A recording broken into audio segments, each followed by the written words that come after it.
And it was just another day, yeah. Just another day. Until I went to the movies, and now it's a movie Tuesday. A movie Tuesday. Until a movie Tuesday. Yellow, and welcome to Movie Tuesday.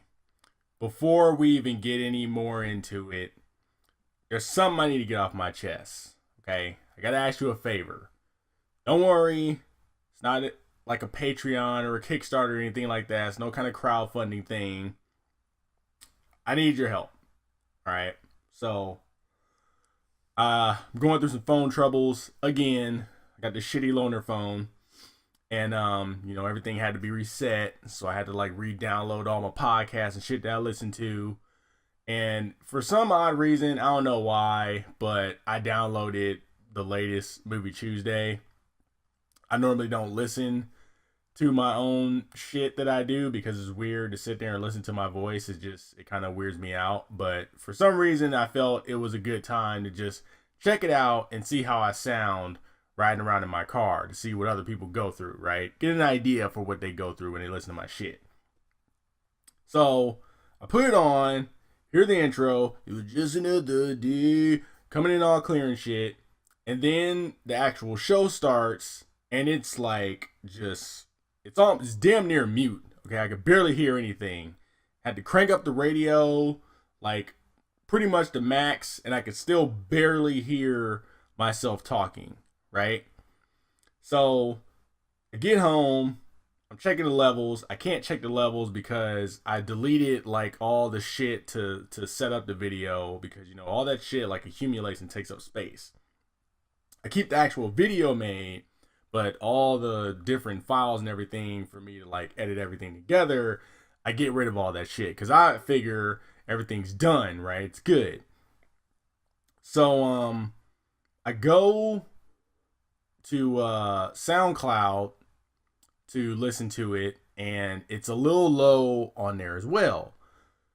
I'm looking at the views or the listens and the clicks and shit, and it's pretty average, like it always is. It's around maybe 8-10 listens or something, And I'm thinking, okay, either whoever's listening to this just is too afraid to say something, or maybe they just accidentally clicked on this and then listened to the whole thing and probably clicked off right after the intro. I don't know. But I figure I've been doing this long enough. There's got to be at least one person out there that listens to all these ramblings that I do. And what I need you to do is I need you to give me some feedback, okay?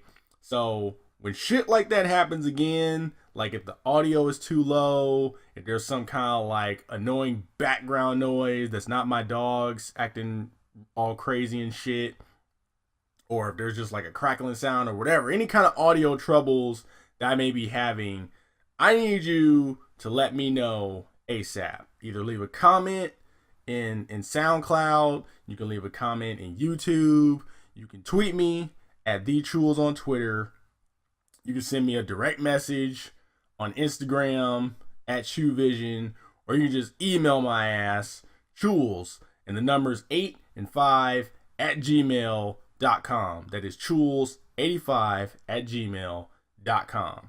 All right, and just let me know if there's any problems that are going on, whether it be audio or video, and I'll do my best to fix it. But I can't fix it if y'all ain't letting me know, because I'm not some weirdo that just sits around listening to my own voice all day, okay? I talk enough and listen to myself talk all the time. I don't want to hear a recording of it, all right? It just kind of freaks me out. I got lucky this time. Now, I've checked the other episodes that I've done, and those are pre-purging Sasha to work again. So, all those are fine. So, I'm just trying to get my settings back to normal. And I don't really know what normal is. I'm kind of just doing it as I go. But I need your help. So I need some feedback, okay? I've been going to, I'm an artist. I've been going to art schools for years. So I'm used to putting my heart and soul into something and putting it in front of people. And then they tell me what exactly is wrong with it and what I can do better, okay? I take criticism very well, as long as it's constructive. If you be an asshole, then we might have some problems. But like, if you find anything wrong, I need you to stop being afraid and just let me know. Just be like, hey, your last show, I tried to listen to it and it was really low. It was like you were damn near muted. What the fuck is going on? And I'm gonna be like, my bad. I'll jump right on that if I haven't deleted the master files of encoding and editing and shit. So what was it? Episode 34. So episode 34, I think I titled it "It Ain't Safe." It's flawed. I understand. It's too late for you to tell me that something's wrong with it now. I had to figure it out on my own. But we'll do better next time. But starting now, I need feedback. Okay? Whether it be good or bad, I need feedback. I don't ask for much. I'm asking you for this. I need your help. Anyway, let's get to the news. So, last week, which you probably didn't hear because of the audio being so low, a stunt performer, or actually a motorcycle racer by the name of Joi Harris had passed away. She died on set on Deadpool 2 performing a stunt. And so I was talking about that, kind of like just giving some facts about her life and stuff before she passed and everything, just to kind of like send her off with style. You know what I mean? So I don't like how people pass away and we just say, oh man, that's so sad, and we don't know shit about them. All right, so I want to get a little information out about her and her accolades that she had went through with her life. I fucked up with her age. I'm pretty sure I said that she was around like 29 or 30 years old. That was wrong. I did some rudimentary math when I read about the story of her passing away. I did a little bit of research on her. For whatever reason, I could not find her age anywhere. And it wasn't until after everything was recorded and edited and encoded and posted that the next day after, I ended up reading some story how Zazie Beetz, who plays Domino in Deadpool 2, she had wrote a letter on the incident just talking about what happened and stuff, and just letting her friends and family know that it's a deep loss for everyone and that their hearts go out to them and stuff like that. Screen Rant had like posted that story, and they finally had gave an age where they were like, she was the Joi Harris was 40 years old. So I was way off, and I just wanted to clear that up just in case anybody out there like thinks I'm an idiot or gets offended by that. Just wanted to clear that up right now. I was like, she wasn't 29, she was 40. That's my bad. I did as much research as I could, and I couldn't find her age, but lo and behold, Screen Rant helped the brother out.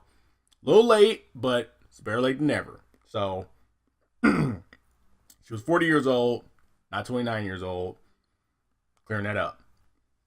Rest in peace to Joi Harris. Hope her friends and family are doing as good as they can be in this situation. Hope things are getting a little better for them, but still just a terrible loss. Now, moving on to the next news story. Courtesy of IGN. There is a Shaft 2 that is in the works right now. And they're talking to Samuel L. Jackson about coming back. So far, it's looking good that he's going to be coming back. He's going to come back as Shaft. And then the other dude who played the original Shaft is coming back as well. This movie is going to be titled Son of Shaft. So it's going to be about Shaft's son, who's going to be played by Jesse T. Usher. So this is good news for the most part, because I like Shaft, the one with Samuel Jackson. I was really into that movie, which is really weird because I've never really considered myself a fan of Shaft. And I remember when that movie at first came out, I didn't even want to go see it. But like, obviously, my parents wanted to go see it because they grew up watching Shaft. A couple of my siblings wanted to go and see it. Some of them were going for the character Shaft. Others were going for Samuel Jackson. So I ended up going and watching the movie. Didn't want to be there. But by the end, when the credits started rolling, I was like, that was a good ass movie. So it's funny how that shit works out like that. So go in with low expectations and you'll come out on the good end most times. Sometimes, not most times. But anyway, they're finally doing a sequel, which is cool. I recently just saw Samuel Jackson flex his physical action chops into Hitman's Bodyguard. We'll talk about that a little later. But I recently saw him like flex his stuff there, and I was very impressed. So hopefully he can bring a little more of that into Shaft 2, even though he's getting up there in age, but he'll be all right. He can handle it. He'll be cool. As far as Jesse T. Usher playing the son of Shaft, I only know him from his TV show Survivor's Remorse, which is pretty good. He does a pretty good job in that. But as far as like action goes, the only thing I got to go off of is Independence Day 2.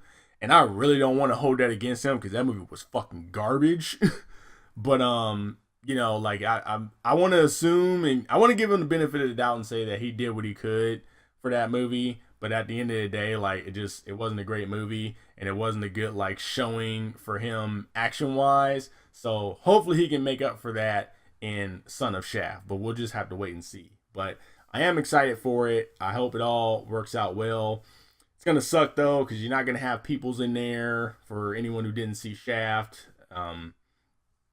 That's not exactly spoilers. Statute of limitations here. People with that movie have been out for years. If you haven't seen it by now, you'll probably never see it, even though you should. But that movie turned me on to this actor, Jeffrey Wright.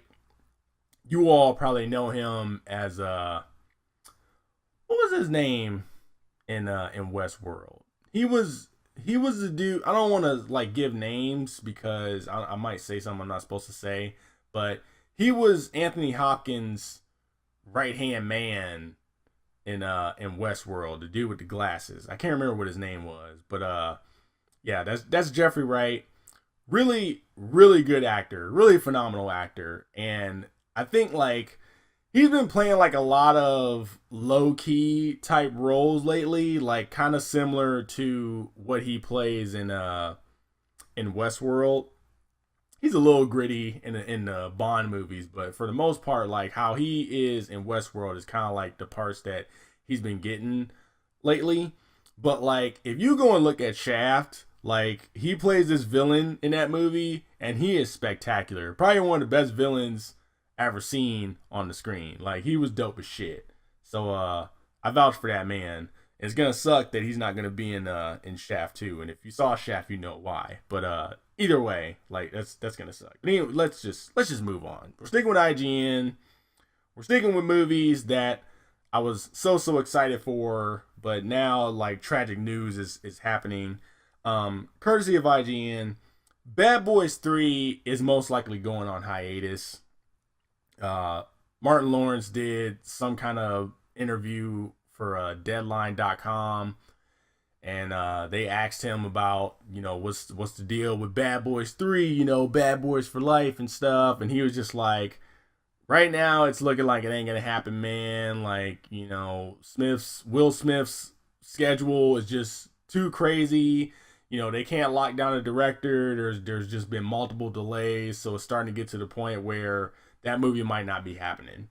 And this sucks. This sucks a lot because I really like Bad Boys. I'm a very big fan of Bad Boys. I look at Bad Boys as like my Lethal Weapon. Like I like Lethal Weapon, but it was before my time.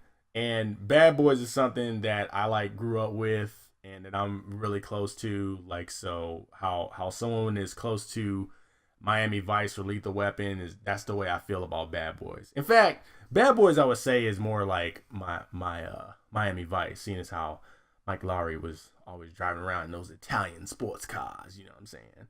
But yeah, there's definitely been some problems with that movie. I mean, first of all, the title is horrible. If you're gonna name the movie Bad Boys, or if you're gonna have the subtitle Bad Boys for Life, at least save that for the fourth movie.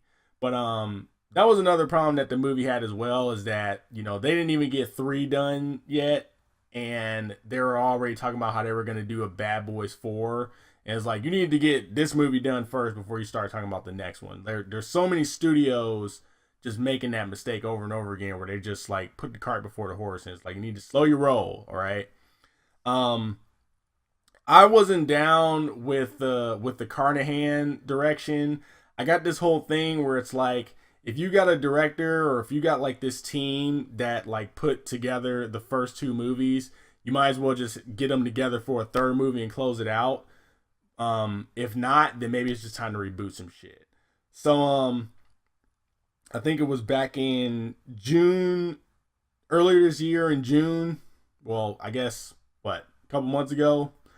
Michael Bay did an interview and he had said that Bad Boys 3 was most likely not going to happen, just because the same reason that Martin Lawrence was saying, where he was like, there's just been way too many delays with the movie.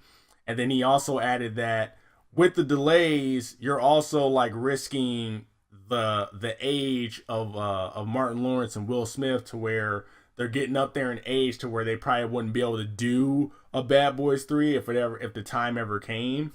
And then as far as him directing Bad Boys 3, which is what I really want, he doesn't want to direct Bad Boys 3. He wants to do more. He has more interesting projects or more enticing projects that he's interested in. So as of right now, or as of June 2017, he doesn't want to do Bad Boys 3, which sucks, because I just want the band to get back together. Get Michael Bay, get Jerry Bruckheimer. I don't think Joel Silver did production, but it doesn't matter. You got Bruckheimer. Get Michael Bay, get Jerry Bruckheimer, get Martin Lawrence, get Will Smith, and make Bad Boys 3. And change the fucking title from Bad Boys for Life. Okay? But right now, looking like that's not gonna happen. So here's the thing. I'm gonna give out another freebie, which I'm good for. I've been given so many good ideas of Hollywood. I don't know why they don't listen to me. So here's what they need to do. Go to Michael Bay and go to Will Smith one more time. Like, that's actually one thing too. I want to get Will Smith's interpretation on this whole thing, or his perspective on how he feels about Bad Boys 3 first. But here's the thing. Go get Will Smith, get Michael Bay, just go up to him in person. Don't call him on the phone. Don't be a bitch. Go to him in person. Just be like, hey, we want to do a Bad Boys 3. Martin Lawrence is down to do it. Are you guys down to do it with us? If Bay says no, and if Smith says no, then you ask them, all right, well, we're going to move forward with this shit anyway. It's time for a reboot. How you guys feel about that? Will Smith, can you give us a cameo if we do a reboot? Hopefully he says yes, right? I think he would, because I think Bad Boys holds a special place in his heart, whether he wants to admit it or not. But whether they sanction it or not doesn't really matter, but just let them know that you're going to reboot it. You do the reboot, and here's what you're going to do. Since Martin Lawrence is down to do it, you already got him in there. You have the movie focus on Marcus Burnett's kids and Mike Lowry's kid. Marcus Burnett had like 4 or 5 fucking kids in that movie. One of them has to grow up to be a cop, okay? So they could be a cop, same precinct as Marcus Burnett. And then, Mike Lowry was a womanizer. So you got to figure, out of all the women they slept with, there had to be some seed that went where it wasn't supposed to go. And Mike Lowry Jr. is born, and he wants to not exactly follow in his father's footsteps, but still just wants to be a cop, or he has the same ambitions and the same ideologies as his dad, where it's like he wants to be a cop, he wants to do good. So you get them in there, and then bam, you got your Bad Boys. As far as Marcus Burnett's character, you can either have him retired, you could have him like just not be a cop anymore. He could be a private investigator. He could just be sitting in the house chilling, talking about the good old days. Or you can make him the captain of the police force or whatever, But either way, he needs to be around to kind of like keep an eye on his kid and Mike Lowry's kid and shit like that. And you just have them getting into whatever fucking adventures they get into in Miami, stopping drug dealers and shit. Just do that. And then in the end credits, you can just have Will Smith make a cameo and be like, oh, it's my son. Ho, ho, ho, ho. You know what I'm saying? Just, there you go. There's Bad Boys 3 for you right there. I'll even give you a title. Bad Boys, what you gonna do? There you go. Fucking reboot. There, like I said, we don't need to reboot it to where we just redo Bad Boys with, you know, the same characters with new actors. Just keep the story going with new characters and just move it forward. That's all you gotta do. That's free. Take it, do with it what you will. Now, see, last story. Yeah, last story. And we're sticking with IGN. IGN came through for your boy this week. Warner Brothers and DC are planning a origin story Joker movie. So this is a lot to handle right now. So right now, Todd Phillips is set to direct. For those who don't know, well, from what I know from his repertoire, Todd Phillips did he do Road Trip? I know he did. What was the one where they had the fraternity with Will Ferrell and Vince Vaughn? What the fuck? Old School. He did Old School for sure. I think he did Road Trip. And I want to say he did the Hangover movie. I can't remember. I know for sure he did Old School. But you got Todd Phillips, who's going to direct so far. And then he's also going to co-write. Scott Silver is going to also write. I'm trying to remember where I know Scott Silver from. It does sound familiar, but it's every time I hear Silver, I think of Joel Silver, and I know that's not the same people, but whatever. But Scott Silver is going to be writing as well. And then Martin Scorsese is producing it. It's gonna be set in the 80s. And they're going to do like this hardcore, grounded crime movie that Scorsese is known for doing. And it's supposed to be separate from the DC cinematic universe that they have set up with Affleck and Cavill and shit like that. So, and then like Leto is not going to be this Joker. It's going to be a different actor to play the Joker. It's just supposed to be like the separate story where they tell the origin stories for the Joker. So, yeah. So there's that. Now, here's the thing. Now, this is similar to a news story that I broke a while back from my inside person. And they had told me that that Warner Brothers and DC were going to do a solo Joker movie and that they want it to be dark. Okay? Like, so far, everything is similar. Where it starts to differ is that they're saying that Jared Leto is not going to be the Joker in this movie. So now we kind of, like, start to go separate ways. And I'm trying to figure out, like, was I told, like, was this the movie that I was being told about back then? And maybe they just, like, got the actor mixed up. Or maybe they had, like, last-minute changes. Or is there still, like, another solo Joker movie that's going to be made with Jared Leto? Because the weird thing is that they're still keeping Jared Leto as the Joker in the cinematic universe. So they're gonna have like two separate universes in the movie realm, to where they're gonna have one Joker over here in the 80s and shit, and they're gonna have another Joker over here who's a fucking gangster, we got the gangster grills and tatted up and shit. So there's that.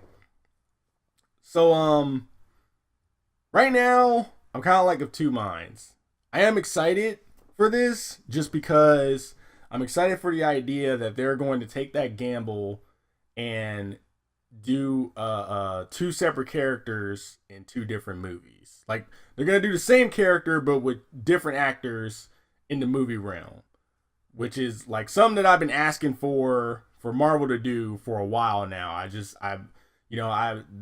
The MCU is great and all. It's great. You got all the stories connected and everything like that. That's cool. But at the same time, I love for them to have like some kind of side imprint where it's just like, here's just some story. Here's an imprint for movies for people who just have really cool stories for Marvel characters that we don't want in the MCU, right?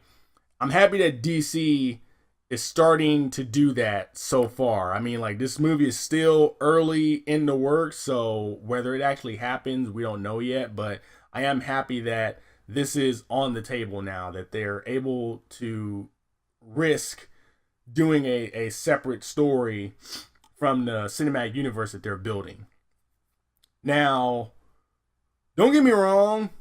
I mean, I'm kind of tired of the Joker, dude. I'm really getting sick of the Joker, but I do understand why you'd want to use this character, because everybody's dicks get so hard for this character that if you're gonna take a risk like this, you might as well do something that people recognize. Like, you don't want to just do a fucking Penguin movie. Like, who gives a shit about the Penguin, right? So, like, I get it. Take something that everybody notices, do that, and then maybe like the next one-off movie, you can do another more obscure character like Hush, or or Firefly, Mr. Freeze, or something like that. Like, that would be cool. But the other thing that pisses me off about this, can we stop with the fucking origin stories for these well-established characters?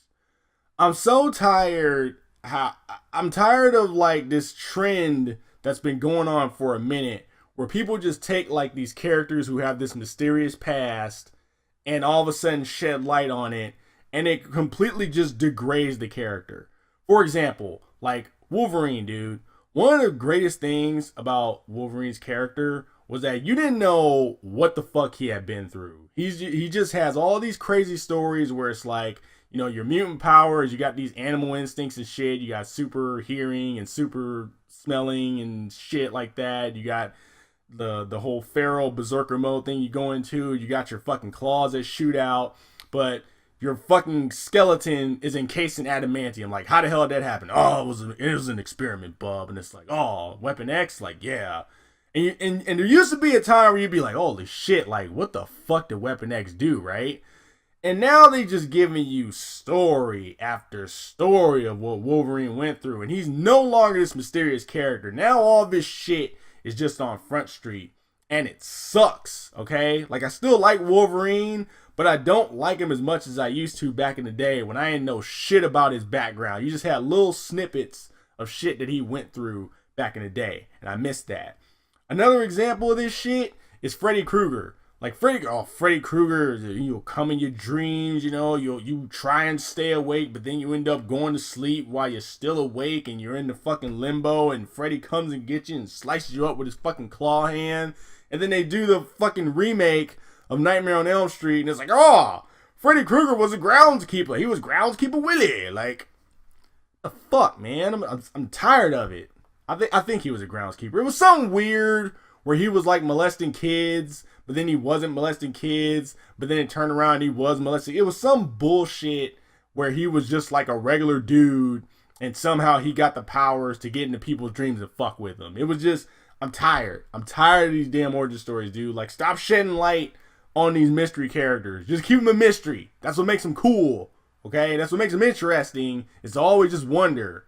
We want to know, but we don't want to know. You know, we want to know till we know, and then we wish we didn't know. So, stop with the fucking origin stories. I mean, it's too late now because they want to do the whole Joker origin story thing, and sure, go ahead with it, but I'm just like, man, just stop, okay? Like, who gives a fuck about a Joker's origin story anyway? Oh man, he was a failed comedian, and then he became a bank robber after falling into a vat of acid. Or vat of ace chemicals. Fuck out of here. Anyway, yeah, I'm excited for the origin story. I want to see how it goes. I want to see how the public is going to react to one actor playing Joker over here.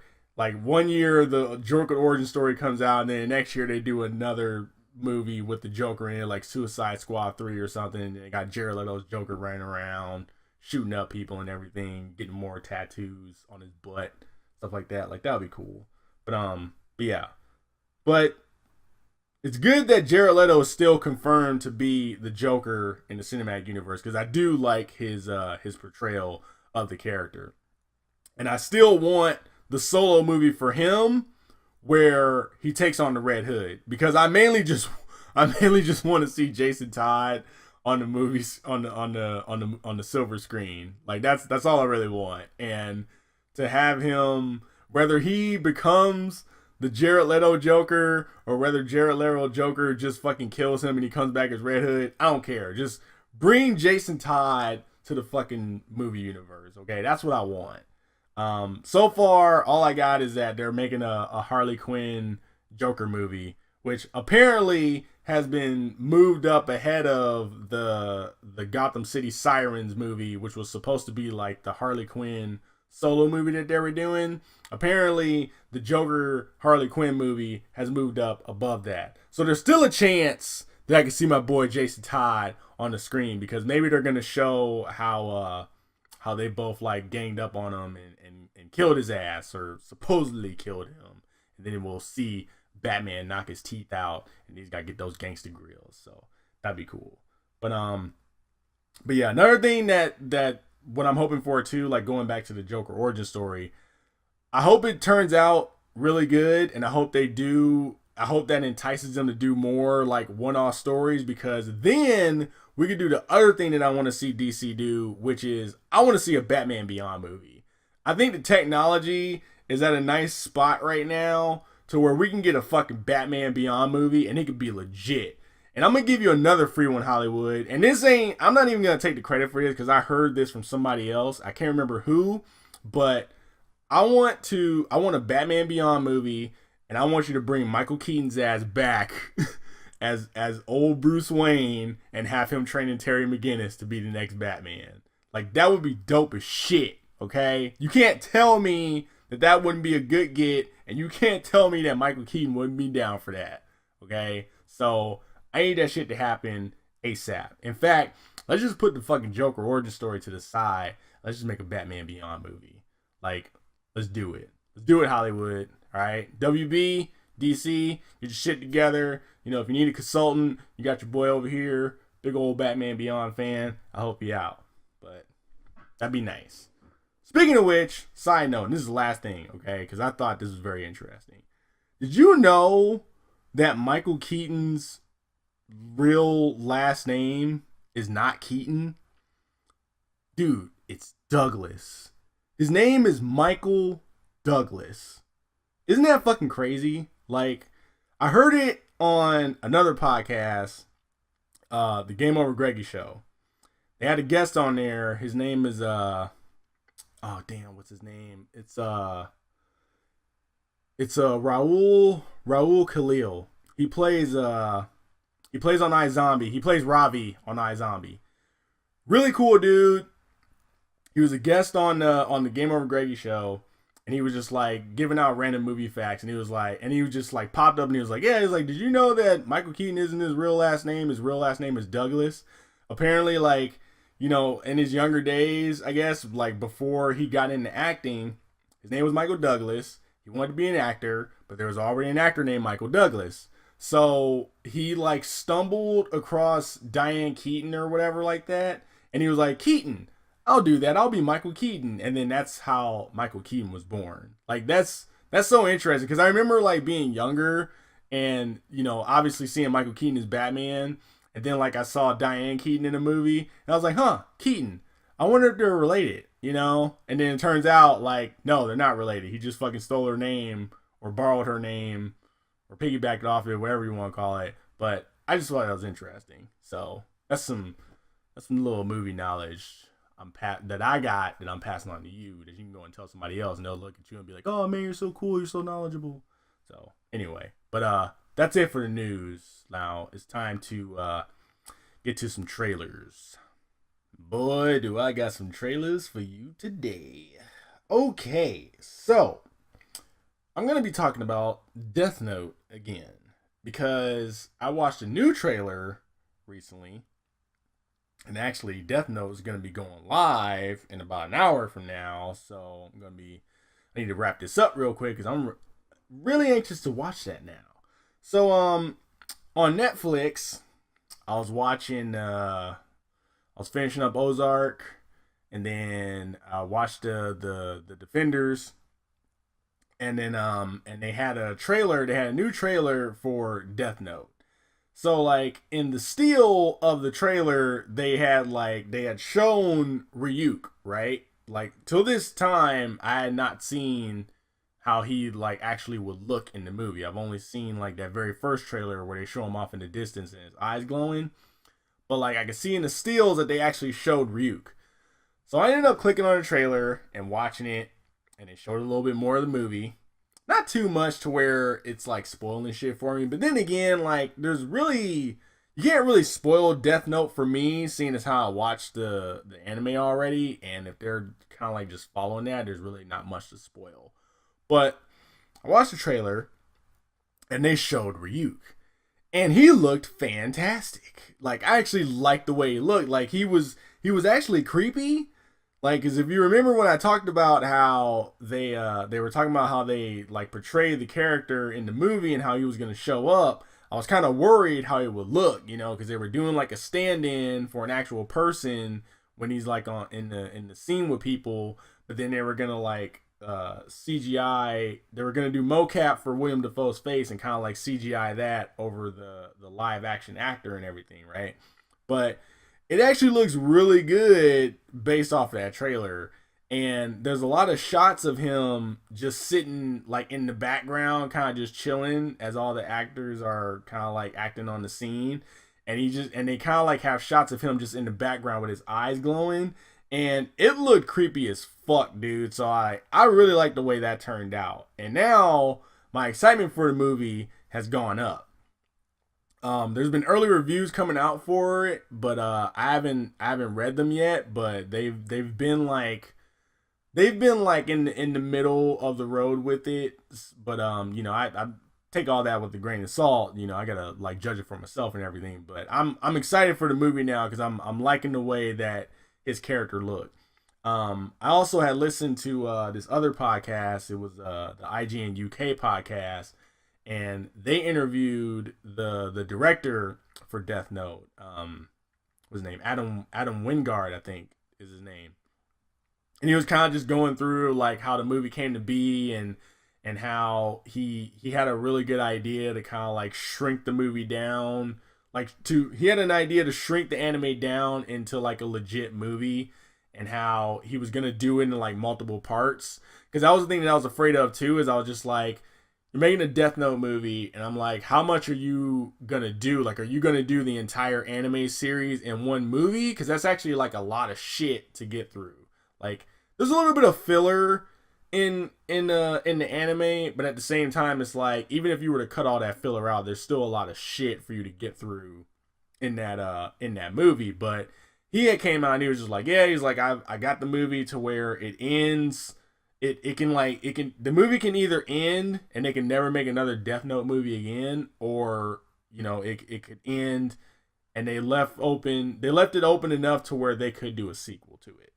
So if the movie does good. So it was really good to hear. It was really reassuring. He sounded pretty confident with this product, so that kind of like gives me a little bit more faith in the project. So I'm looking forward to seeing this movie in the next hour or so. So but anyway, yeah, that's all I wanted to just talk about. Was like I was really impressed with the way they made Ryuk look. All the other characters still look like shit, honestly. It's like even L, like I love my boy Lakeith Stanfield, but at the same time, him walking around with the scarf over his face constantly is just kind of weird. But I do understand why he's doing it, given the characters in the movie that they're portraying. Like, I understand like why his character would choose to do that. But that was another thing too that the director was saying. He was like, there were some things that he changed about the characters from the anime in the movie, and I mean, kind of worries me a little bit, but at the same time, I'm like, you know what, fuck it, dude. Like, even if the movie sucks, I still got the anime to fall back on. So there you go. Oh yeah, well, it comes out on the 25th, this Friday, or if you listen to this later, it came out on the 25th. You know, whatever. Anyway, moving on to the next movie. So last week, you know, again, probably didn't hear it, but I talked about this movie with Idris Elba and Kate Winslet where they get stranded out in the mountains or some shit, right? And they gotta survive the like nature and all that to get help or get rescued. I didn't know the name of the movie. I forgot. I knew it had the word mountain in it, but I found out what the name of the movie is. It's called The Mountain Between Us. So yeah, I didn't watch the trailer again, but the premise was pretty much that somehow Idris Elba and Kate Winslet ended up on the plane together, and they were both flying to the same destination, but they were going to go their separate ways, like because they're complete strangers, if I remember. And the plane ends up crashing in the snowy mountains somewhere, probably like in the Swiss Alps or something. And they are the only survivors left, so it's just about them braving nature, trying to get rescued and trying to stay alive and not freeze to death. So I don't know if I'm gonna see this movie in theaters. I feel like it's one of those movies where if I see everything that I want to see and I want to go to the movies and see something, then I'll go see The Mountain Between Us. But as of right now, I can't say that I'm gonna go see that movie, but I'll check it out when it comes out on cable or Netflix for sure, because I gotta support my boy Idris Elba. The one thing that I really hope, and I'm pretty sure this is gonna happen anyway, but I'm hoping that the characters don't fall in love with each other while they're out braving the wild. I've said this before, but I'm really getting tired of these forced relationships just because you're the only two people left in a situation, or it's like, oh, you saved my life, I'll have to devote my life to you. It's like, oh, you saved my life, not going to devote my life to you, blah, blah, blah, blah, blah. And they're all like kissing each other. Like, fuck that, okay? I'm really getting tired of that shit. I don't mind if they fuck, because that's something that I would do in that situation. Like, if I ever got stranded with another girl out in the middle of nowhere, and it's like, dude, we could die at any moment. Like, there's fucking dire wolves running around out there. There's polar bears and bobcats and mountain lions and shit. Like, and then there's the cold. Like, we could die. I'd be like, let's strip off right now and just have one good old mattress mambo session just in case, because who wants to die without doing what they love, right? Like, so if they just get together just on a physical level, that's fine. I don't have a problem with that. But if you do this fucking bullshit that Passengers did, where it's just like, oh, you're the only one, you're the only guy here, you're the only girl here. Well, obviously we love each other, right? It's like, fuck that, okay? I'm tired of this shit. Don't do it. I'm sure it's gonna happen, but just don't do it, okay? Those movies are they're setting women back, and they're setting society back, okay? Society has been making some strides lately that I've been proud of for the most part, and there's been a little shakiness here and there, but for the most part, they're making strides, all right? But movies like Passengers are what sets society back a couple years, all right? And it's making me fucking sick.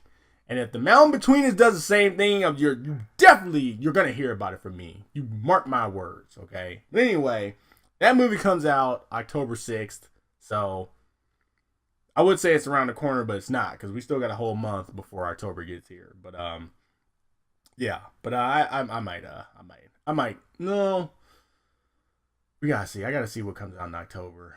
There's some games that come out in October too. I might be busy with that. But anyway, moving on to the next movie. The next movie is Mother. Yeah, I say it like that because there's an exclamation point at the end of it. Mother. It's got Jennifer Lawrence. It's got Javier Bardem. It's got Ed Harris and Michelle Pfeiffer. I have no fucking clue what this movie is about. This is one of those trailers that I was running late for a movie, and I kind of came in on the trailer, kind of like in the middle. And so far, from what I could gather, Jennifer Lawrence and Javier Bardem are this couple in a house, and I'm assuming the house is out in the middle of nowhere, and people keep coming to the house like in droves. Like, I think at first it starts where it's just Michelle Pfeiffer and Ed Harris, but then like all these other people start coming, and they kind of look like zombies, but it seems like there's something else going on. I hope it's not zombies, because like I said, I'm really getting tired of zombies. But if they could like do something clever with it, sure. But as of right now, I have no idea what the hell's going on with this movie. It's been labeled as like a mystery horror movie type thing, so I'm definitely gonna go and see that when it comes out in theaters, and that comes out September 15th, which is not too far away. It's just a couple weeks, maybe like even 3. But yes, I'm very interested in Mother. So, yeah. And that's gonna do it for the trailers, right? Yeah, you're probably sitting there like, holy shit, like it's been so long since he's talked about more than one trailer. Like, I don't know what to do with myself, right? Just imagine how I feel. Shit.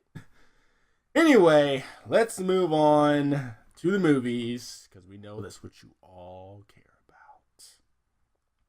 First up, Logan Lucky. Let's see. So, there is not much that I can say about this movie without ruining it. But I will say this, because it's a very simple way to sum up this movie. It's Ocean's 11 without the Flash. So what I mean by that is, without the Flash. So like, instead of having the setting of like glitzy, shiny, light up the night Las Vegas, you know, the movie takes place between West Virginia and North Carolina in the rural areas. So where the I don't want to say rednecks, where the hillbillies are, the country folk, okay? The country. So it takes place in that setting. And then instead of like having like real big name actors, you have more like upcoming actors. So like, you know, people may be like, oh, you know, Channing Tatum's been around for a while. I mean, for me, Channing Tatum's been around for a while, but he's only just started moving up the ranks with me, okay? Like, not including 21 Jump Street and what was the other one? Jupiter Ascending. Excluding those two out of the equation, Channing Tatum has been impressing me a lot, like ever since Magic Mike. Okay, you know, he's been knocking it out the park with me. Every movie he's done, with the exception of the two that I just named, the 21 Jump Street and shit. Like he's been in my good graces. So he's up and coming to me. Then you have people like Adam Driver and Riley Keough, where for me, they're coming off of TV dramas on cable that I watched. Well, I didn't watch Girls, but I know Adam Driver from Star Wars. But before Star Wars, I've never even heard of this dude before, right? But I know that he comes from this TV show called Girls. And then Riley Keough is coming off of The Girlfriend Experience, which I watched and liked. And, you know, she was in It Comes at Night, which you all know I wasn't impressed with that movie, but I do like her. So you got like, so instead of like having big name actors, you have like these upcoming actors. Like the biggest name in the movie to me is Daniel Craig, and he earns every fucking penny for his role in this movie as Joe Bang. And then and then the other thing, let me see. The other thing too that separates, that kind of like differentiates like Logan Lucky from Ocean's 11 is that the characters in this movie aren't professional criminals for the most part. Okay, like I don't remember much about Ocean's 11, but I know that like Clooney's character Danny Ocean was he was like a master bank robber or whatever like that, or not a cat burglar, but he was good at like planning bank robberies and shit like that. I think Brad Pitt was a con artist or something, and then you had like Matt Damon as a pickpocket guy and a con man as well. Like they were all like masters of their craft. Like they used their talents for illegal means to like rob people and shit, right?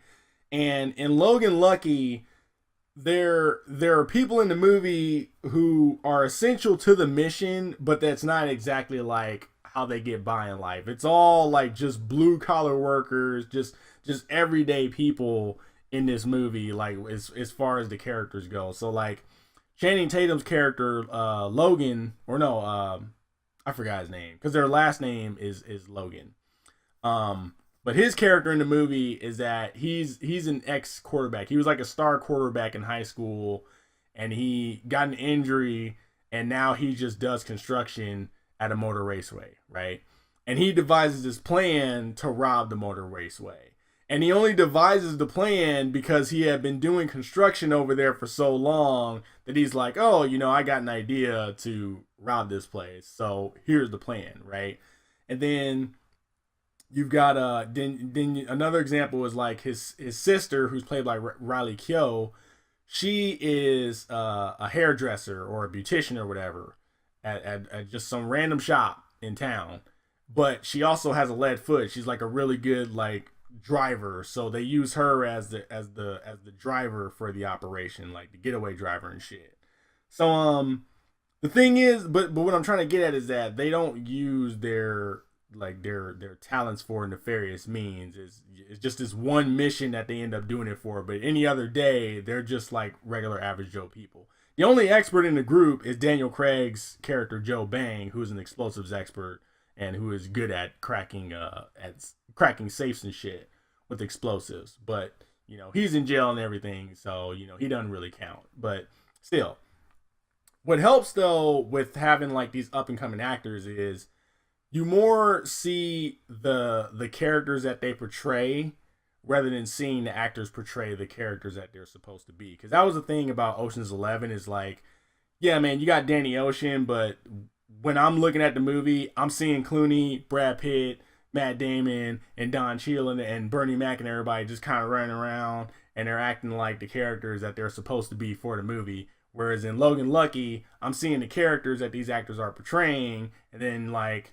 it's just like, and then you kind of realize like, oh shit, like, Channing Tatum's actually doing pretty good. Like, for example, Daniel Craig.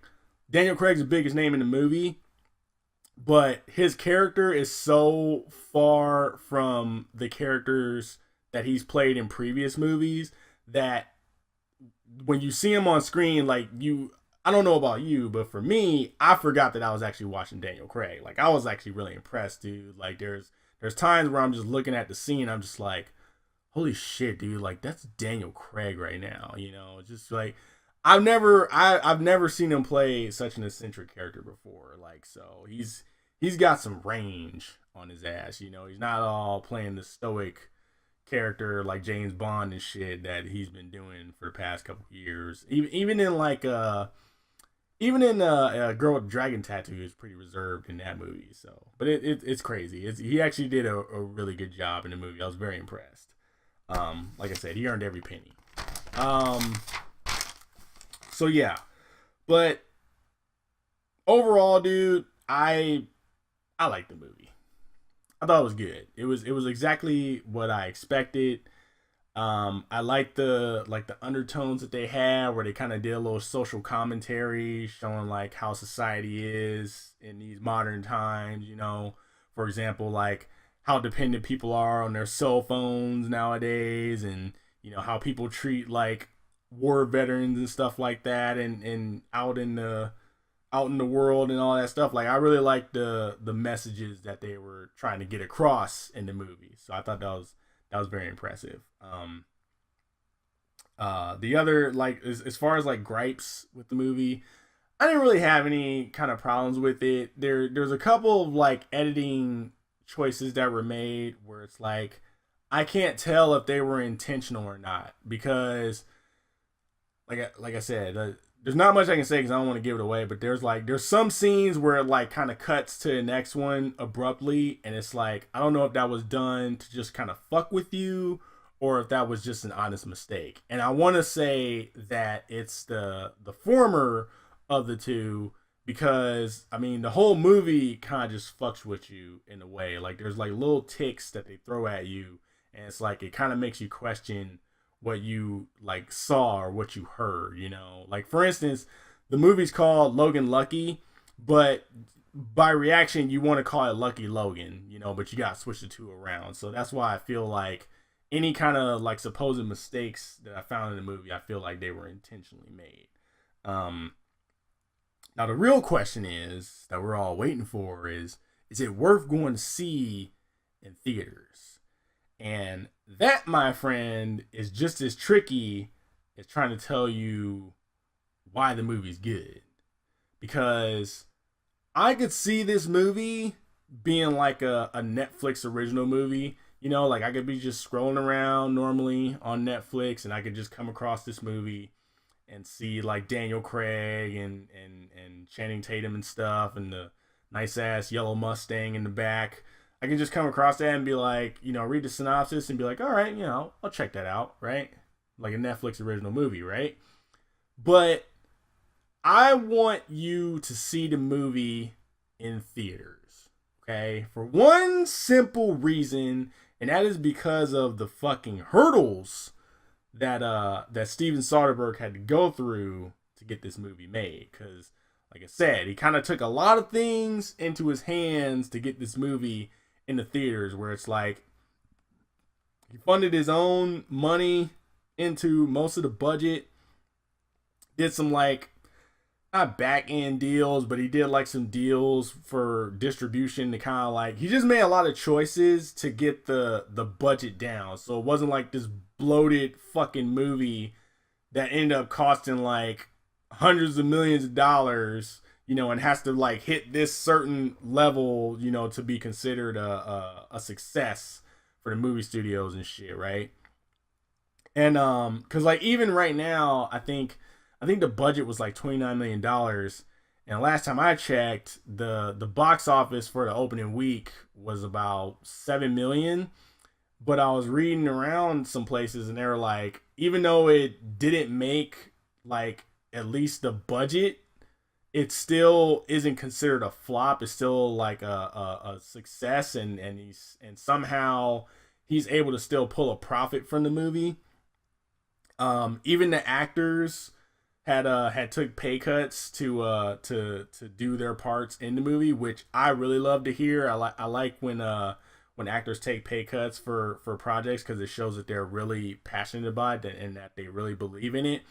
I think the last time I heard about something like that was Inception, where a lot of the actors kind of like bypassed their regular pay that they get, and instead they took money out of the profits that the movie gained in the box office and like DVD sales and stuff like that. So I like when actors are willing to do that, you know, because, you know, like Daniel Craig, I wouldn't be surprised if he was in that $20 million club.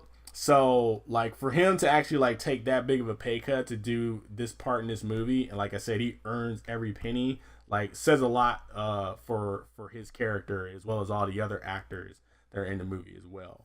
But I want you to see the movie in theaters because I need y'all to help us stick it to Hollywood and show them that we don't need to be putting millions and millions of dollars into these movies and shoving fucking trailers down people's throats 6 months in advance before the movie comes out, to the point where the movie fucking comes out and you've seen the trailer so many times, you're just like, I think I've seen the movie already. I don't even want to fucking see the movie because you showed me a trailer so much, and now I just fucking hate this movie and I haven't even seen it yet. Get this shit out of my face. And then the movie flops and people lose their jobs, and fucking distribution people go under, marketing people go under, everybody just fucking goes under, and they gotta start from ground zero.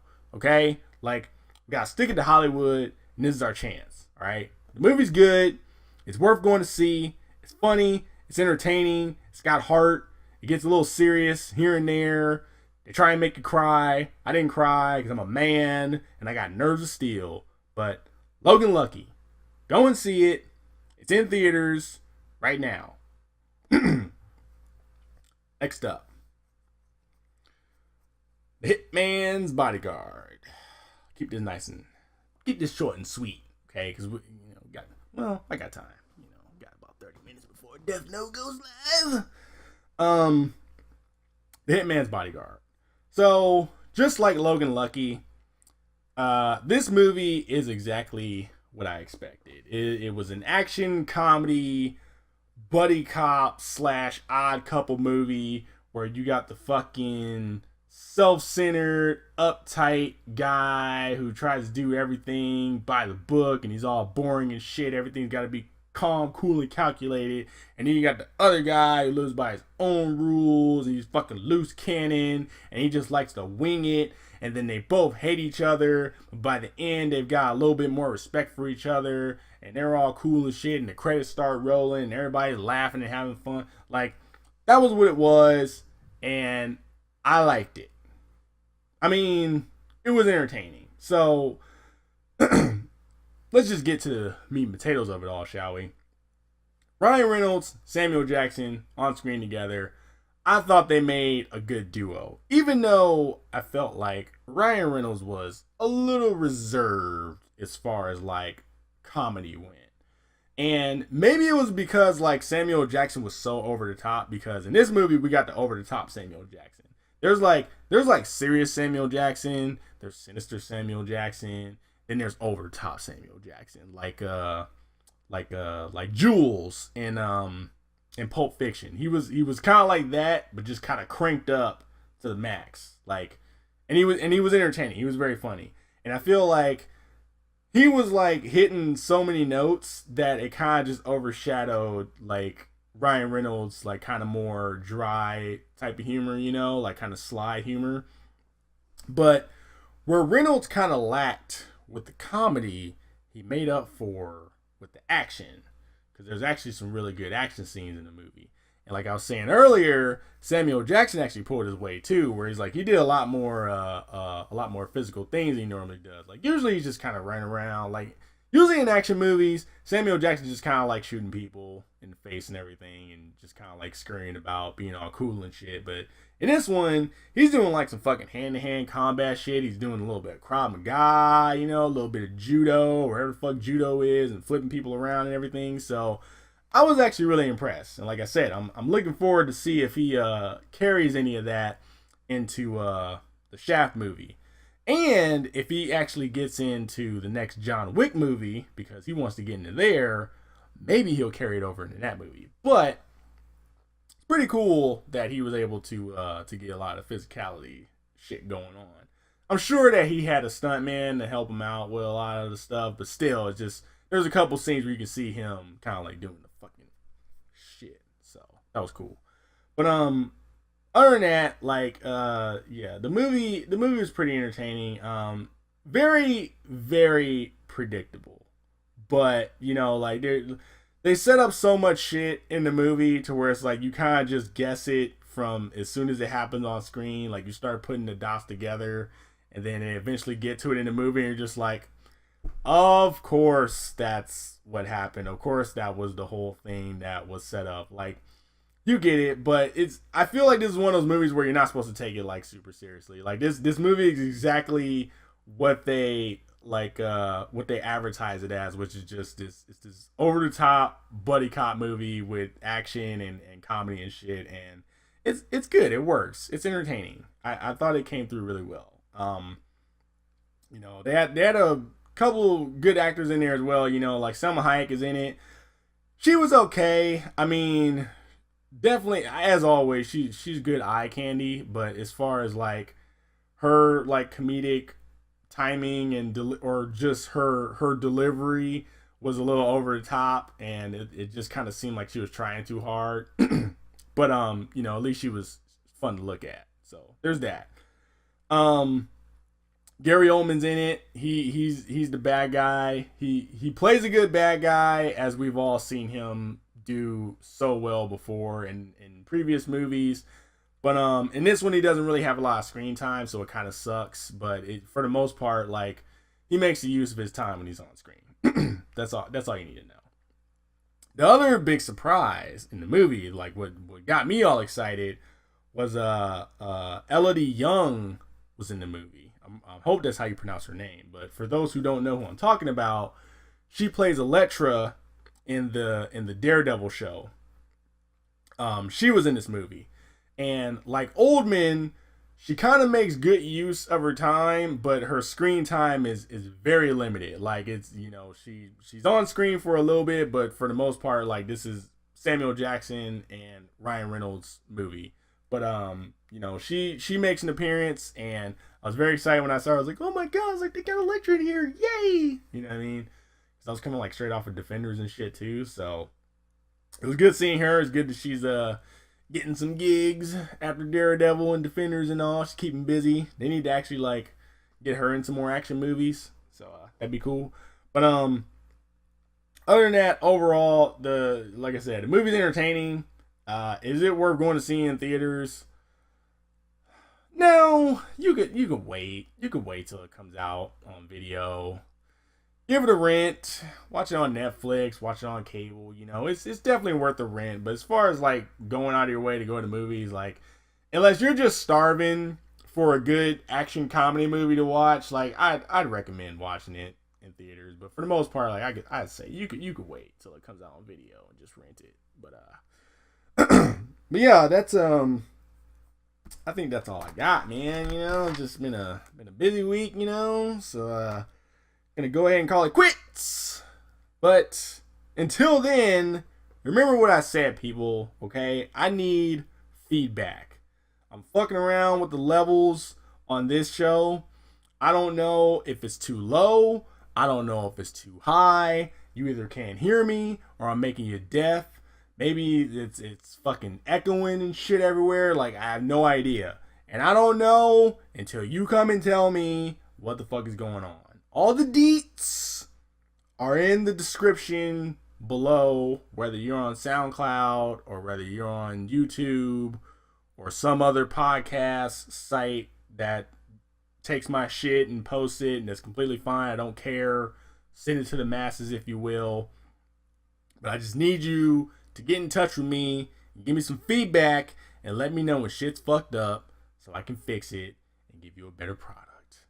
Until then, that was Movie Tuesday. Now it's just another day. And it was just another day, yeah.